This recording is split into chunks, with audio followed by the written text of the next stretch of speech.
Hi, I'm Keegan Rush with runway.team. This is a very impromptu talk. I was peer pressured by my colleague, so forgive me, it's a bit rusty. And I missed the talk on how to do good keynotes.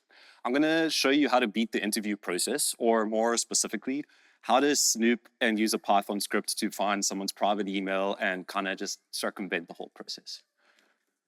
To do that, I'm going to share a brief career history, but I'm getting pretty old. I'm in my 30s now, so we have to be quick. First job was at K2. Second job was at RiskWorks. My cousin referred me to that, so it was pretty easy to get the job. That taught me a lesson: leverage your personal network. That's a great way to find any position. It taught me another lesson as well: don't work with family. I stayed there for 3 months and I left. I found another job, Secret. I grinded, got it the regular way. I left there to a company called Intellect. I got that by making a good connection with my manager at Secret, who was a contractor. This is a contracting house. And I basically told him, I'm going to freelance. I'm kind of tired of this. I want to do my own thing.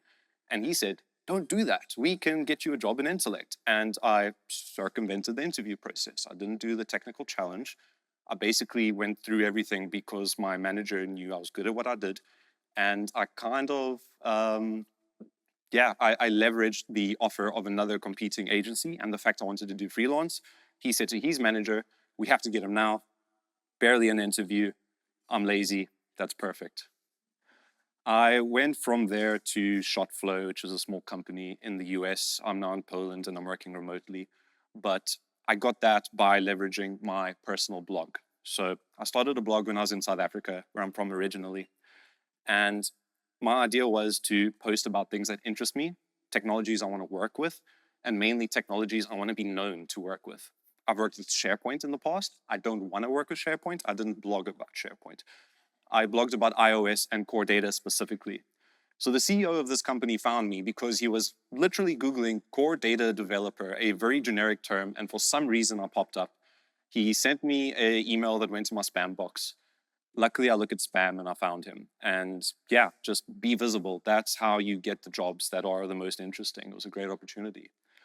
I enjoyed my blog, but I wanted to get my word out further. I enjoyed writing and I wanted to reach a wider audience. And I wanted to write for Ray Wenderlich. I'm sure you're familiar.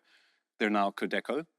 But I'm lazy, remember that. And to write for Ray Wenderlich, you had to do this long kind of application process, 400-word essay, why you want to write for them. Instead, I read one of their books. I found a couple of typos, some like logical issues, CR location instead of CL location, for example.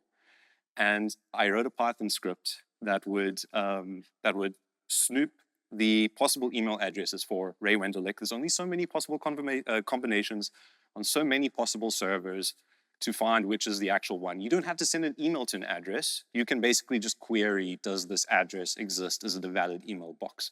So using that, I found Ray Wenderlich's personal email and sent him this massive, I love the RX Swift book. Here's some minor typos to fix. And I listed the typos in there. There's that CC location manager, should be CL location manager, stuff like that. A nice thank you with like a call to action of, I'd love to work on your team if you happen to have space for more. He replied. He sent the lead editor to take a look at the typos and basically asked me, would I like to be a tech editor or an author? I said author, please and thank you.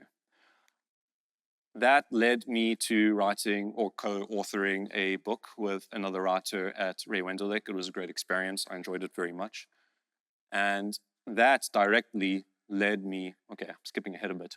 Well, the lesson there is to be audacious and take chances. You never know what's going to come out of it. Ray could have just been completely, why are you messaging me on my personal email? But it got me to skip a 400-word essay. I was happy. Got a book out of it too. I went on the Bitrise Mobile DevOps podcast to talk about my book, since I enjoyed it very much and I like mobile DevOps. And that got me talking to the host of the podcast, which got me connected with the company I'm at now, which is Runway. The host had left Bitrise and joined Runway, and I kind of followed suit. And yeah, it was a match made in heaven. And I'd say, honestly, the lesson learned is all of the above. take chances, be creative, leverage your network, and most of all, have fun.